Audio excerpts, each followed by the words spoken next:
આદિવાસી વિસ્તારોમાં રાજકારણ ગરમાતું જ હોય છે. નેતાઓ એકબીજા પર આક્ષેપો પ્રતિ આક્ષેપો કરતા નજરે પડતા હોય છે. અને હવે આપ નેતા રાધિકા રાઠવાએ ભાજપના નેતા ગીતા રાઠવા પર આકરા પ્રહારો કર્યા છે. શું છે સમગ્ર મામલો, તેની વિગતે વાત કરશું. નમસ્કાર, હું છું પ્રથમ મોદી, આપ જોઈ રહ્યા છો નિર્ભય ન્યૂઝ.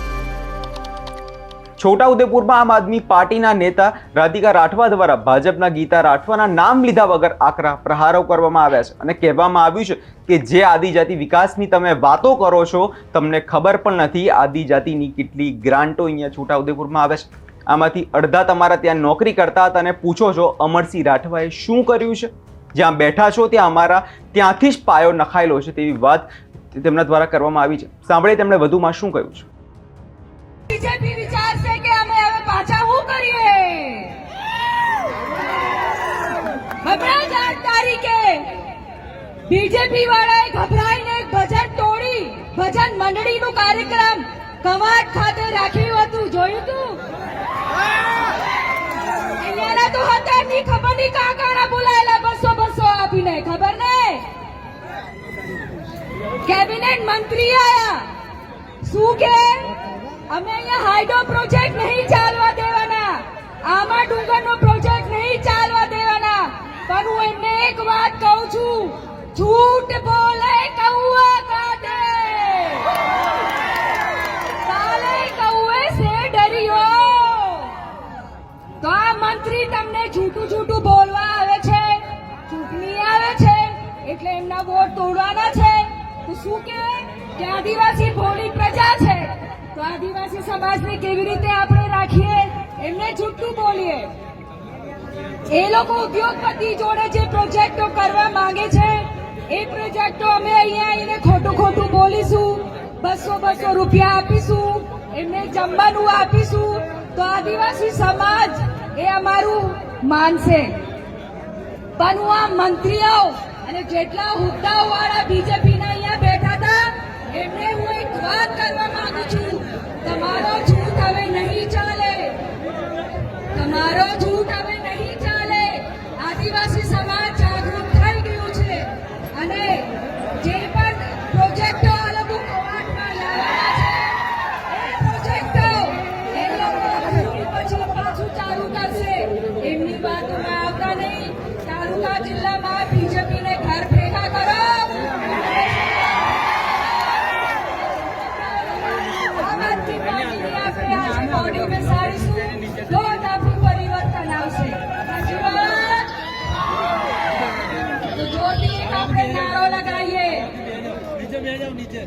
भाई तुम आगे बढ़ो, हम तुम्हारे साथ हैं. भाई तुम आगे बढ़ो, हम तुम्हारे साथ हैं. जय आदिवासी, भारत माता की, भारत माता की. આ લોકો જે આદિવાસીની ગ્રાન્ટોથી જેટલા પણ આ પ્રોગ્રામ આદિજાતિના કર્યા છે, કરોડોના ખર્ચા, એ તમારા પૈસા છે પણ એમના કચરામાં જાય છે. આજે આદિજાતિની ગ્રાન્ટ પર આ લોકો જે રાજ કરે છે એ અમરસિંહ રાઠવા, મારા પહેલા પ્રધાન સાંસદ છોટાઉદેપુરના, પાર્લામેન્ટમાં બિલ આપેલું કે જે પણ તમારી ગ્રાન્ટો છે એમાં આદિવાસી ટ્રાઇબલ ગ્રાન્ટો અલગ કરો અને ટ્રાઇબલ ડિપાર્ટમેન્ટની સ્થાપના કરો. તો આ ટ્રાઇબલ ડિપાર્ટમેન્ટની સ્થાપના અમરસિંહભાઈ રાઠવા, મારા પિતાશ્રીએ પાર્લામેન્ટમાં બિલ પાસ કરાવીને કરાવ્યું. અમને તો ખબર પણ નહીં હોય આદિજાતિની કેટલી ગ્રાન્ટો આવે. અડધા તો મારા ત્યાં નોકરી કરતા હતા અને બોલે છે અમરસિંહ રાઠવાએ હું કર્યું, તું જ્યાં બેઠી છે ને એ પાયો અમારા ત્યાંથી ખોદેલું છે. જામલી મુકામે ગૌચર જમીનમાં બંગલા પેટ્રોલ પંપ બનાયા, ખબર કે નહીં? વિરોધ પક્ષના નેતાના નજર નીચે તો કેમ કોઈ અવાજ નથી ઉઠાવતું? હું સડ્ડટ છે એ સમજી લેવાની જરૂરત છે. જેટલી પણ આ ગ્રાન્ટો છે તમારા હક અધિકારનું છે. હું મારી બહેનોને કહેવા માંગુ છું, ચૂંટણીમાં તમને એવું કીધું હતું કે અમે 2 સિલિન્ડર આપીશું. પ્રધાનમંત્રી 56 ની વાત કરે છે, એ 56 ની જે એકવાર રડતા હતા કે મારી બહેનો તમે જે ચૂલો સળગાવો છો એ ચૂલામાંથી જે આંસુ નીકળે, ધુમાડો નીકળે છે, એ ધુમાડામાંથી જે આંસુ નીકળે છે એમનું હૃદય કાપી જાય છે. ચૂંટણી જીતી ગયા, ગેસની બાટલની હવે વાત નહીં.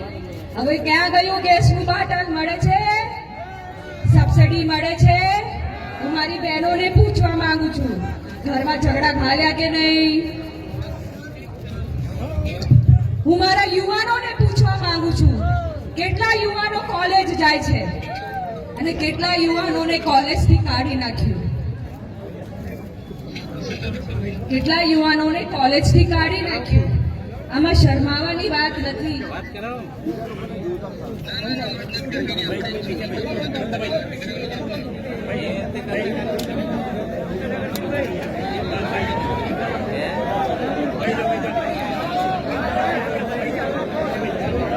આમાં હું મારા યુવાનો જેટલા પણ અહીંયા છે એમને કહેવા માંગુ છું, તમારા ભવિષ્યને ચોકડી આ સરકારે લગાડી દીધી.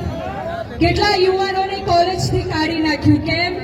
કેમ કે ફીસ નથી ભરી શકતા, અને એ ફીસનો સહારો મદદ માટે આદિજાતિમાંથી ગ્રાન્ટો આવી દીધી, એને સબસિડી કહેવાય.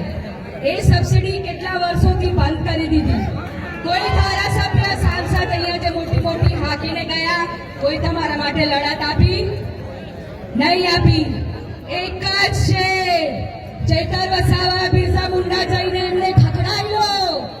આદિવાસી સમાજની ગ્રાન્ટો, જે યુવાનો હક અધિકાર છે એના માટે લડત આપી, અને એ ગ્રાન્ટ યુવાનોને સબસિડી અપાયા છે. તો કોણ આપણો મસીહા કહેવાય?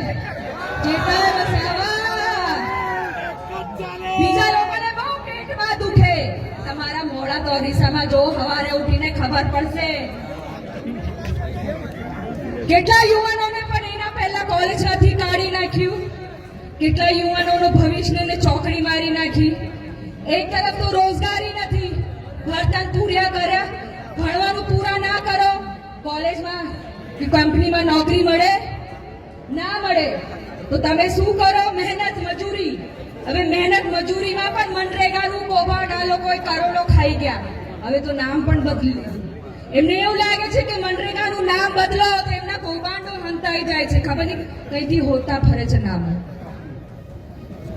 અમે જે મજૂરી કરીએ છીએ 500,000 રૂપિયા જે દિવસમાં કમાઈને અહીંયા મારો ચૂલો સળગે, તો આ ચૂલો પણ એમને પોહાતું નહીં. એ કેમ અમારી ગ્રાન્ટો પાછળ પડેલા છે?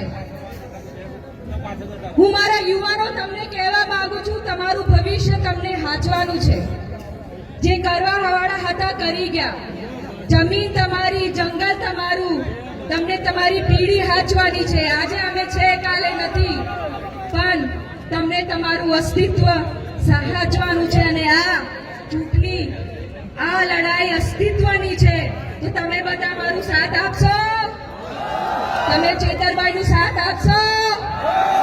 તો જોરદાર તાળીથી ચેતરભાઈનું પાછું સ્વાગત કરીએ અને પાછું કહીએ, ભારત માતા કી, ભારત માતા કી. ખૂબ સરસ.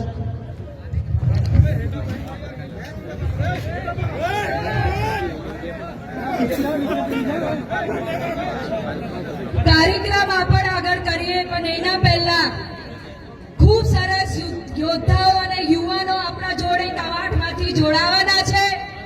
તો હું પરેશભાઈ રાઠવા અને એની ટીમને આમ આદમી પાર્ટીમાં સ્વાગત કરું છું, અને ચેતરભાઈના હાથથી ખેસ પહેરીને અમારા જોડે જોડાય અને અમારા જોડે આ લડતમાં સામેલ થાય. પરેશભાઈ અને એની ટીમનું ખૂબ ખૂબ સ્વાગત. ખૂબ સરસ.